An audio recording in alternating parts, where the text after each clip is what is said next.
일단 요즘에 가장 바사삭하고 핫한 분이 한동훈 장관인 것 같아요. 네. 어제 국회에서 기자들과 만났는데 발언 잠시 듣고 얘기 나누실게요.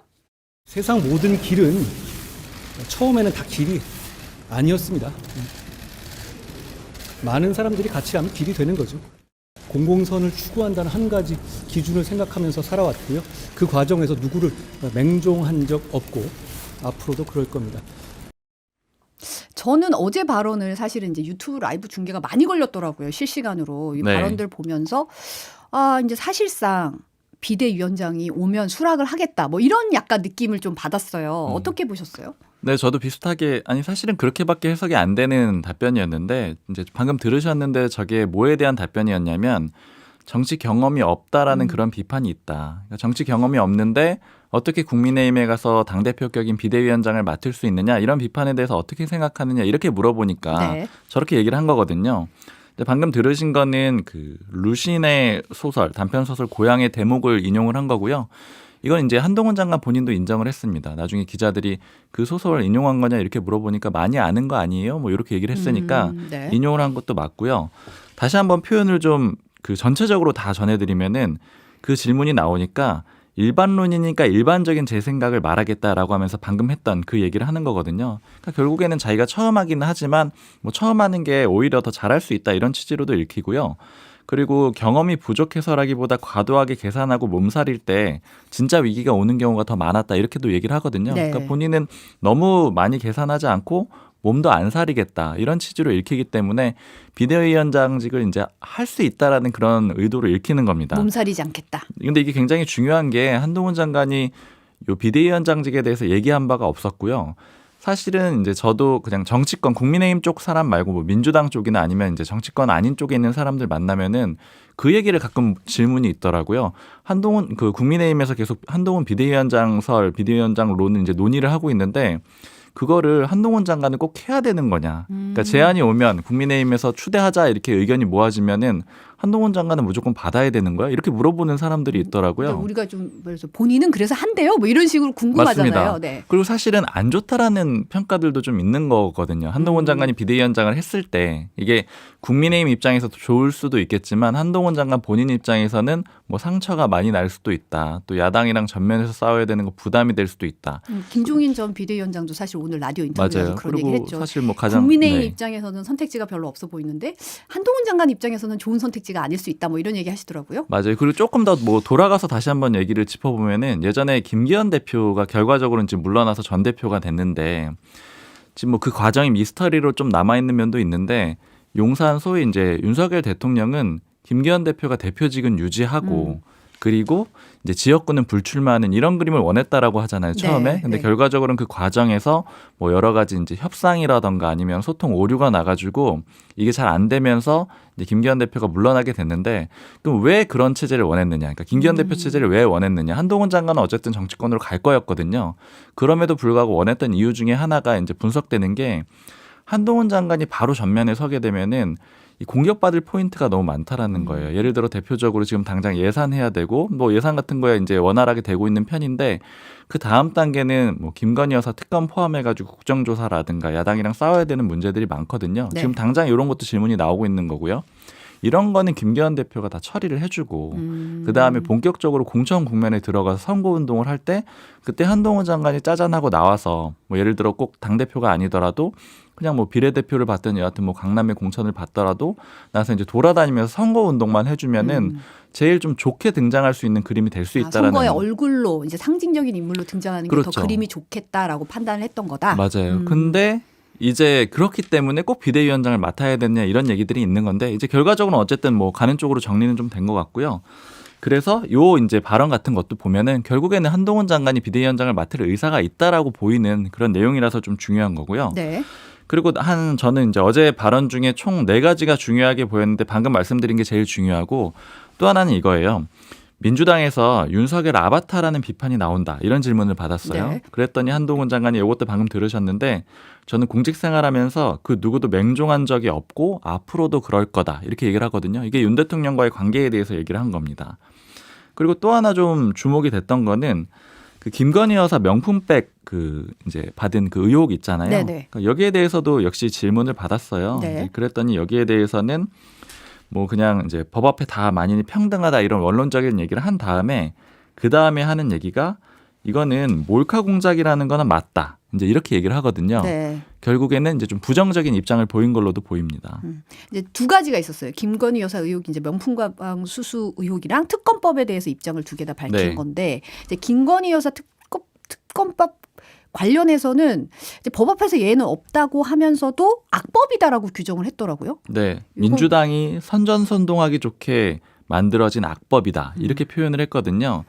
그러니까 이 문제를 이제 좀 작정하고 얘기한 걸로 보이는데 사실 이 특검법에 관련해서 가장 한동훈 장관이 곤란할 거다 이렇게 추정들을 하고 있어요. 네. 한동훈 장관이 전면에 서게 되면은 윤석열 정부의 황태자이고 김건희 여사하고도 관계가 가까운 걸로 알려져 있잖아요. 그런데 김건희 여사 특검에 대해서 어떻게 얘기를 할 것인가 이건데 지금 이렇게 얘기한 건 결국은 받을 수 없다라는 입장을 일단은 내놓은 겁니다. 근데 다만 뭐 해석들이 여러 가지가 있죠. 만약에 지금 상태에서 선거가 너무 안 좋고 국민들이 김건희 여사 특검은 해야 된다는 여론이 강하면은 무조건 반대하기가 어렵잖아요. 그러니까 일단 수락은 하되 총선 이후로 미루자 뭐 이런 식으로 대안을 내놓을 가능성도 있고요. 다만 민주당에서 그렇게 받을 가능성은 없는 상태예요. 이미 뭐 친명계 자장이라고 하는 정성호 의원이 그러나는 가능하지 않다. 그렇게 할 거면은 검찰 수사도 다 총선 뒤로 미뤄라 이렇게 얘기를 하고 있거든요.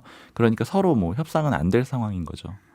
저는 사실 이제 한 장관이 지난 6일에 국회 출석할 당시에는 기자들이 이제 명품 가방 수수 의혹에 대해서 물었을 때 내용을 잘 알지 못한다 이런 답변을 했어요. 그래서 네. 이제 피하는 거 아니냐 뭐 이런 얘기가 좀 있었는데 이번에는 기자가 이제 물어보니까 거기에 대해서 민주당이 저한테 꼭 그런 거 물어보라고 시키고 다닌다 그러던데요. 여러 군데다가라고 이제 반문하면서 답을 했거든요. 기자들 반응은 좀 어땠는지 뭐 현장에서 좀 반응 안 좋았다는 얘기도 들리더라고요.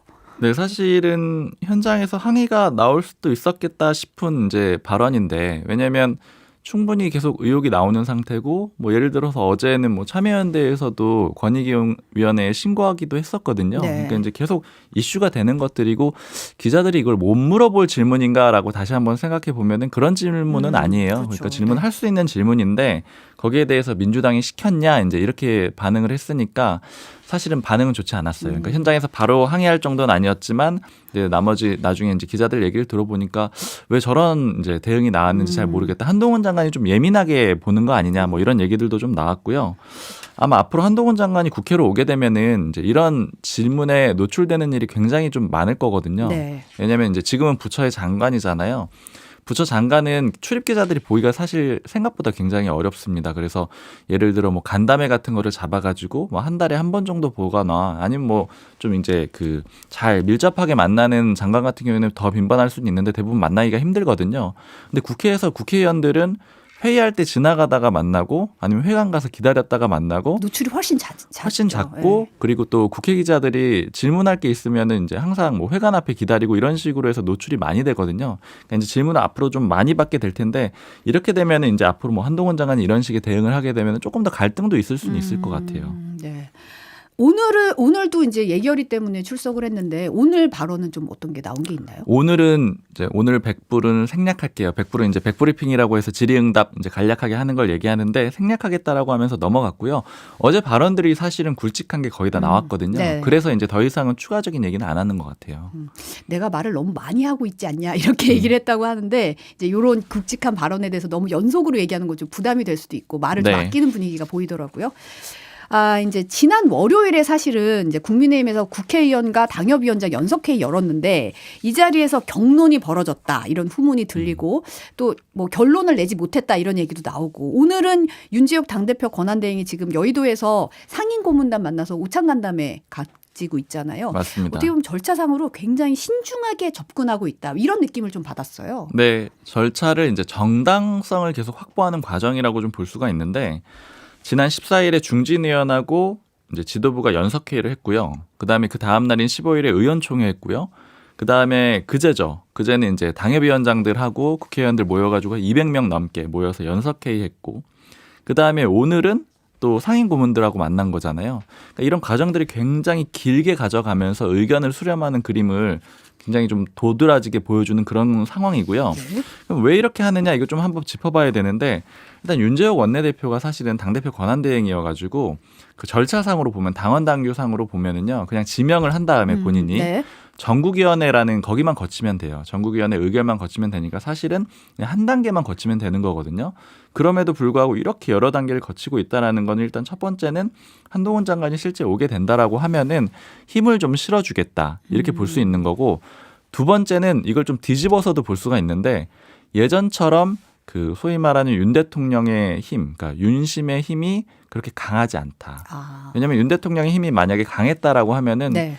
그냥 윤재욱 원내대표 혹은 당내 친윤계들이 나서서 그 한동훈 장관 하는 게 윤 대통령 뜻이다 이렇게 얘기를 하면은 그냥 자연스럽게 빠르게 정리가 됐을 거 아니에요. 근데 지금은 그렇게 하기가 좀 굉장히 어려워졌다라는 거죠. 그러니까 김기현 대표 할 때는 많은 후보들을 이제 눌러가면서도 당대표를 만들 수 있었잖아요.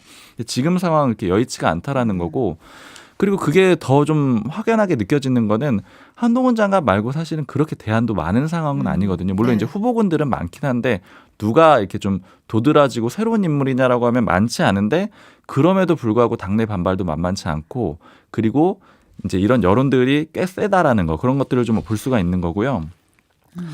그리고 이제 제가 좀 인상적이었던 거는 이제 그거랑 연결해 가지고 그 참여했던 모 당협위원장이랑 얘기를 했는데 혹시 현장에서 그 윤 대통령이 좀 힘이 빠진 것 같은 그런 느낌이 들었느냐 이런 질문을 했더니 자기는 좀 그런 걸 많이 느꼈다라는 거예요. 그러면서 하는 얘기가 가장 대표적인 게 영남권 의원들이 나와가지고 한동훈 장관 비토론을 얘기하는 게 그게 좀 제일 도드라졌다라는 거예요. 예전 같으면은 여기가 이제 영남권이 공천만 받으면은 당선이 되는 지역이다 보니까 대통령의 뜻을 굉장히 많이 따르는 상황이었거든요. 네. 근데 안 그러고 좀 나서더라. 그런 것들은 대통령이 일종의 이 강서구청장 보궐선거, 그다음에 부산 엑스포 유치 실패 이런 과정을 거치면서 힘이 좀 빠진 걸로 보이는 대목이다 이렇게 얘기를 했습니다. 근데 사실 이제 영남권 같은 경우는 물갈이론이 자꾸 나오니까 와서 이제 약간 새신을 위해서 좀 가리를 당할까 이런 우려도 좀 있는 것 같고. 그 문맥이 있는 게 한동훈 장관이 오게 되면은 이제 윤 대통령의 뜻을 따를 가능성이 높고 윤 대통령의 뜻이라는 거는 기존의 여의도 정치권은 조금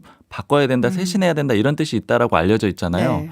그러면 한동훈 장관이 와서 교체를 해야 되는데 수도권은 오히려 후보가 없는 곳들도 있어요. 네. 그러니까 수도권은 그리고 있는 사람들 내보내도 이기기도 힘들고 그러니까 이 자리는 바꿔준다고 하더라도 새로 올 사람도 그렇게 즐겁지가 않고 바뀔 대상들도 자신만만하다라고 볼 수 있죠. 당내에서는.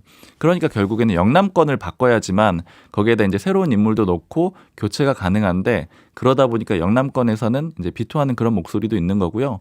모 당협위원장이 얘기하는 게 평소에는 의원총회나 이제 모 의원이 하는 말이 의원총회나 이런 데서 한 번도 발언 안 하던 뭐 TK 지역의 의원도 이번에는 그 연석회의 때 직접 발언을 해가지고 한동훈 장관이 이렇게 비대위원장으로 쓰는 건 아니다 이런 의견을 냈다라고도 합니다. 근데 보니까 이제 지역에 따라서 자신의 이제 당내 입지에 따라서 상당히 온도차가 좀 있었다 이런 후문이 들리긴 하더라고요. 보니까. 네, 제가 얘기 들어보니까 방금 말씀드린 대로 영남은 좀 그렇고요. 지역별로 보면 이게 방금 말씀드린 대로 영남은 좀 반대고 경기도는 한동훈 장관을 좀 밀었다 그래요. 다수가. 그 당협위원장들이 좀 많이 나서가지고 밀었다라고 하는데 서울 같은 경우에는 소수가 찬성하고 다수가 좀 반대를 했습니다. 그러니까 제가 이름을 일일이 거론하긴 좀 그런데 서울에 젊은 그 청년 당협위원장들이 꽤 있잖아요. 그렇죠. 이 사람들 중심으로 한동훈 장관, 그러니까 비토라고 해서 근데 한동훈 장관 싫다 이런 건 절대 아니고 비대위원장으로 쓰는 거 아니다 이런 얘기거든요. 그러니까 쓰임새에 대해서는 사실은 다 동의를 하는 거예요. 그 중하게 써야 된다라는 건 국민의힘 내부에 그 모아진 의견인데 다만 비대위원장 아니다 이런 의견 많이 나왔고요. 인천은 뚜렷한 입장이 없었다 그래요. 네. 그리고 강원도도 뚜렷한 입장이 없었대요. 말을 안 했다라고 합니다. 근데 여기서 제가 좀 주목이 됐던 거는 이철규 전 사무총장, 그러니까 인재영입위원장이 네. 한동훈 장관을 좀 적극적으로 미는 그런 역할을 하고 있거든요. 추대론의 중심에 서 있는데 경기도 당협위원장들이 같이 나서고 강원도는 안 나섰잖아요. 그러니까 이철규 전 총장이 강원도의 현 지역구고 네. 그다음에 구리 쪽에 출마할 가능성이 좀 높아요. 험지 출마를 하기 위해서. 그러니까 원래 있던 지역구에선 입을 닫아줬고 그다음에 경기도로 가는데 그쪽에서는 적극적으로 나서서 한동훈 장관 추대를 도와주는 그런 그림이 좀 있는 거거든요. 그러니까 이거에 대해서 국민의힘의 모 관계자가 해석을 하는 거는 강원도도 사실은 좋은 지역구가 많아요. 네. 그러니까 영남이랑 좀 비슷해가지고 물갈이 대상이 될 수가 있거든요. 그런데 어쨌든 이철규 총장이 나서니까 그냥 입을 닫는 수준에서 그러니까 그냥 가만히 있어주는 수준에서 양해를 해주고 반대까지는 아니더라도 그냥 네. 가만히 있겠다. 그냥 조용히 있어주는 거고 경기도 같은 경우에는 새로운 당협위원장들 그러니까 오래 있었던 당협위원장들이 봤을 때는 처음 본 얼굴들이 많았대요. 이 사람들이 나서가지고 적극적으로 발언했는데 이제 이 사람들은 아마 이제 그 이철규 전 총장 시절에 임명이 됐거나 아니면 좀 이철규 전 총장 뜻에 따라서 새로운 인물이다 보니까 상황이 불안하니까 좀 이제 윤 대통령 뜻을 따라가려는 그런 움직임 아니냐 이런 해석들이 있습니다. 근데 이제 결국은 한 장관이 비대위원장으로 되면 이제 총선에서 뭔가 확장성 얘기가 계속 나오고 있잖아요. 당내에서는 어떻게 생각해요? 이게 다들 좀 다르더라고요. 아까 말씀드린 대로 지역별로 다르고 그래서 제가 가장 기준점으로 봐야 되는 건 수도권이라고 생각이 들어가지고 뭐 수도권 당협위원장한테 물어봤는데 여러 명한테 물어봤거든요. 하는 얘기들이 조금씩 다 달라요. 그러니까 어떤 사람들은 다르다. 한동훈 장관 오는 게 좋다. 그리고 어떤 사람은 오면은 좀 빠질 것 같다 이렇게 얘기하고 그다음에 이제 인천 쪽에 뭐 당협위원장이랑 얘기를 했는데 하는 얘기가 2030의 보수적인 그런 남성들 중심으로는 한동훈 장관이 오면 표가 많이 될 것 같대요. 근데 그렇게 해서 오게 되면 표가 되는데 반대로 4050은 또 많이 빠질 것 같대요. 그래서 이걸 플러스 마이너스 했을 때 뭐가 좋은 건지, 그러니까 이게 덧셈이 되는 건지 뺄셈이 되는 건지는 정확히 모르겠다라는 거예요. 그러니까 다들 셈법이 좀 다르다 보니까 해야 돼 말아야 돼 하는 그런 의견들이 좀 산발적으로 같이 나오는 것 같습니다. 근데 발언 보니까 이제 선거운동할 때 같이 오면 좋겠습니다. 뭐 이런 발언도 나왔다고 그러긴 하더라고요. 네. 그래서 좀 여기 지역에 따라서도 이제 반응하는 맞아요. 게 근데 좀 다른 적어도 다른 인물들 중에서 도움될 거라고 생각하는 사람은 별로 없어요. 예를 들어 뭐 김한길 위원장도 연석회의 때 언급은 됐거든요. 네. 근데 김한길 위원장이 온다라고 해서 크게 뭐 스타성이 있고 이런 상황은 아니니까 도움되진 않을 거다 이렇게 보는 사람들이 좀 있고 오히려 이제 같이 뛰어서 도움된다라고 생각하는 거는 김종인 전 위원장에 대해서는 그런 얘기는 아주 소수 있거든요. 제가 네. 들으면. 그러니까 그것도 이제 직접 선거는 와서 도와준다 이런 의미는 아니고 경제 정책 같은 거 좀 좋은 거 내놓으면서 끌어갈 수 있지 않겠느냐 그리고 경험 많지 않겠느냐 이런 얘기들이 있는데 이런 사람들 빼고는 뭐 한동훈 장관이 좀 독보적인 상황이긴 합니다. 국민의힘 내부에서는요. 네. 민주당 얘기 잠깐 넘어가 보면 이제 친 이재명계 의원들의 지역구에 도전장을 낸 사람들이 이제 후보자 검증에서 잇따라 부적격 판정 받았다. 그러면서 좀 반발이 있다. 이런 내부 갈등 얘기가 좀 나오더라고요. 네, 일단은 지금 비명계 쪽에 후보들이 많이 부적격 판정을 받아가지고 좀 도드라지긴 하는데 친명계 쪽도 좀 일부 있긴 하더라고요. 네. 그래서 이제 분위기는 좀 섞여 있다라고 먼저 말씀을 드려야 될 것 같고요. 어제 김윤식 전 시흥시장하고 최성정 고양시장이 공개적으로 기자회견했습니다. 국회 와서 기자회견을 했는데 이 대표적으로 김윤식 전 시장을 봐야 되는데 김윤식 전 시장 같은 경우에는 경기 시흥을에 출마를 준비했던 사람이에요. 네. 근데 이 지역구가 누구의 지역구냐면 조정식 사무총장 지역구입니다. 그러니까 정말 뭐 친명계의 핵심이라고도 할 수 그러네요. 있고 네. 사무총장이다 보니까 공천의 뭐 실무를 총괄하는 사람이잖아요. 그런데 이제 이 김윤식 전 시장이 공천을 아예 못 받게 된, 그러니까 부적격 판정을 받게 된 이유는 뭐냐면은 21대 총선 때 공천이 확정된 다음에 뭐 당에 항의를 했다 뭐 이런 취지예요. 그러니까 뭐 가처분 신청도 되고 항의했다 이런 내용인데 보면 그때도 조정식 사무총장한테 진 거예요. 예를 들자면 그 지역구에 도전했다가 안 됐던 겁니다. 그래서 이제 김윤식 전 시장은 이게 경선도 안 붙여주는 거는 결국에는 이제 친명계 실사들 봐주는 거 아니냐 이렇게 좀 반발하고 있는 상황이고요. 네. 그다음에 또 하나 볼만한 지역구가 서울 동작갑인데 여기에 이제 도전을 하고 있는 이창우 전 동작구청장도 부적격 의결을 내렸거든요. 네. 근데 여긴 또 누구의 지역구냐면 김병기 수석사무부총장 지역구고 김병기 수석사무부총장은 검증위원장이기도 해요. 그러니까 지금 이제 적격 부적격 내리는 검증위원회의 위원장이에요. 그 지역구에 이제 부적격을 받은 도전자가 거네요. 네. 부적격을 받은 거죠. 그러니까 그러다 보니까 이제 비명계에서는 특히 이제 원칙과 상식 그 비주류 의원 모임 있잖아요. 네. 여기에서는 이건 거의 뭐 이제 사천이다 이런 식으로 좀 강하게 반발하고 있는 상황인데 다만 이제 친명계 쪽의 인사도 좀 배제가 되기도 했습니다. 네. 그러니까 제가 이제 모 최고위원한테 그제 들었었는데 만나서 얘기하는 게 이재명 대표 주변 인물을 오히려 읍참마속을 하고 더 엄격하게 하라고 지시를 내렸다라는 거예요. 그러니까 그런 게 이제 대표적으로 정의찬 후보 예시가 있고요. 그다음에 이제 유승희 전 의원 같은 경우에도 그 친명계 인사로 적극적으로 활동을 했었는데 결과적으로는 이제 배제, 부적격 판정을 받기도 했습니다. 근데 이제 그 최강욱 전 의원 암컷 발언 옹호했다가 당직 사퇴한 남영희 전 민주연구원 부원장 같은 경우는 적격 판정 받았잖아요. 맞아요. 이제 이런 사례에 대해서는 이제 비명계들이 적극적으로 문제제기를 하는 거예요. 그래서 이제 아직까지 드러난 상황으로 보면은 뭐 수로 단순히 비교하긴 그렇지만 친명계 쪽에서 배제된 숫자가 좀 적고 비명계 쪽에서 배제된 숫자가 많아 보이긴 합니다. 지금 현재까지 드러난 상황으로는요. 이건 좀 어떻게 될지 좀 더 지켜봐야 될 것 같고 인사청문회 지금 한창 진행 중이에요. 네. 어제 같은 경우는 최상목 부총리 겸 기획재정부 장관 후보자, 그다음 강도영 해양수산부 장관 후보자 청문회가 있었는데 최상목 후보자 같은 경우는 경제수석 재임 중에 미국 국채 투자했다는 그러니까 얘기가 나왔어요. 네, 실제로 투자를 했습니다. 2023년 3월에 미국 국채에 약 1억 7천만 원을 투자를 했고요.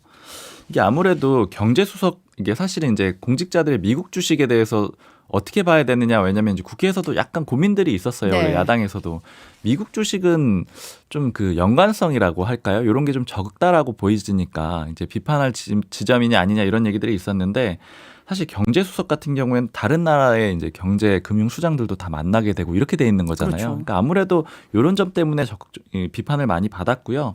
그래서 이제 부적절했다라면 비판을 수용하겠다 이렇게 최 후보자는 얘기를 했고요. 또 이제 국채도 처분을 하겠다라고 그렇게 예고를 한 그런 상태입니다. 강도영 해수부 장관 후보자 같은 경우는 사실 음주운전, 폭력전과 드러나서 이제 뭐 인사검증 얘기도 좀 나오고 그랬거든요. 네, 사실 하기 전부터 청문회 하기 전부터 야당에서는 뭐 안 되는 후보자라는 비판이 많았고 이게 뭐 본인은 이제 큰 건은 아니었다라고는 하는데 음주운전에다가 폭력 전과가 있다 보니까 국민들 시선에 봤을 때는 어떻게 장관 후보자가 보통 주변에도 그렇게 전과가 많은 사람이 많지 않은데 어떻게 이런 당황스럽죠. 후보자가 많이 나왔느냐 이런 지적들이 있었고요. 그러다 보니까 좀 그 많이 낮추는 모습을 보였어요. 그래서 이제 죄송하다라고 연이어서 말하는 그런 청문회가 됐습니다. 오늘 온유한 여기까지 하겠습니다. 경향신문 박순봉 기자 감사합니다. 감사합니다.